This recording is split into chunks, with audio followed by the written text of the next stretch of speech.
Morning, everybody. This is Tuesday morning. I'm in my backyard today, so I'm sitting next to my bird feeder here. So you may maybe see a bird come in over my shoulder here anytime today. Today we're going to be talking about cladograms and how to build them. Yesterday, I talked about modern evolutionary classification versus traditional classification. Traditional, if you remember, focused on strictly physical or body characteristics to group organisms. So here we saw the barnacle and the limpet were grouped closely together because they both have shells or conical shaped shells, and the crab was off on its own because it has appendages.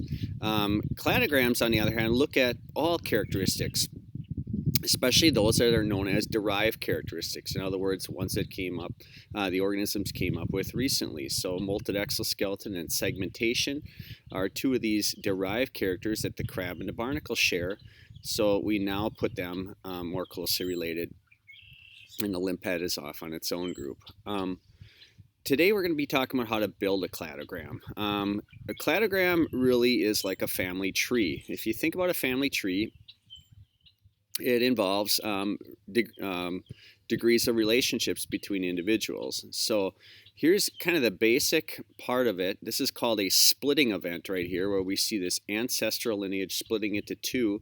This is a speciation event. So a few weeks ago we talked about how two different species might form when they're isolated from one another and they become their own species. Well, this little place where they split is called a node. Okay, a node is another name for a branch in a tree. So this branching point represents a common ancestor between this species in blue here and this species in red. You can almost think of it like a parent between two siblings. Okay, here's the parent, here are the two siblings. That's their common ancestor that those two siblings have. So what we can do is continue building this now. The cladogram shows the degree of relationship between different organisms. So here we see kind of four generic organisms, 1, 2, 3, and 4. And on it we see 3 and 4 that are closely related because they have a more recent common ancestor. Think of this branching point.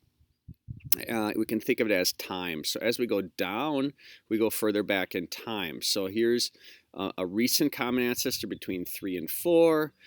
Between 2, however, this is a further distant in the past common ancestor. So if you think of it like 3 and 4 might be siblings, and their common ancestor here might be a parent. We might think of this common ancestor now as being maybe a grandparent. Maybe 2 and 3 and 4 are cousins now. So because that grandparent goes further back in time, we can see that 2 is less related to 3 and 4. Okay, and then obviously 1 is even further back. This might be maybe a great grandparent at this this common ancestor here. Okay, so what we can do now is build these looking at lots and lots of different organisms. So here we see a cladogram of or at least part of the animal kingdom. We see here that mammals, for example, are much more closely related to turtles and lizards and snakes because they have this recent common ancestor than they would be to, let's say, sharks, because this common ancestor goes way further back. Okay, and you might be able to see that in their characteristics as well. So in class, normally, what we would have done today if we would have been in class is I would have given you a whole bunch of different organisms and given you a kind of an assemblage or grouping of all the characteristics that they have, all their derived characters, and then you would have to build this thing. Okay, so what happens now is we have the derived characters like jaws, for example, drawn as little points in the cladogram itself. And what this tells us is that everything above this area of jaws has jaws. Okay, everything below it does not. So now as we move up, we see, well, the perch here is the first animal that has jaws. As we move past the perch and we see the salamander, we see another characteristic now, which is lungs. So what that tells us is that everything above this point here has lungs, and it also has jaws. So these derived characters tend to accumulate as we go up. The lizard here has claws and nails, as well as the lungs and jaws, but the salamander and And the perch here would not have the claws or nails.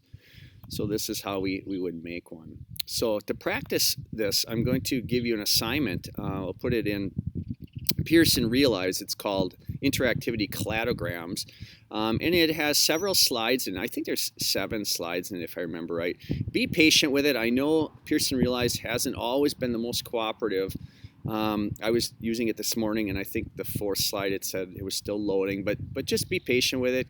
Come back later or shut down your computer, restart. Sometimes that helps. But give it a try. There's a little quiz at the end as well. Okay, and that's all for today. I will talk to you again tomorrow. Tomorrow, by the way, we'll be reviewing the chapter in preparation for Thursday's test. So make sure you're all caught up with all your notes and all your readings.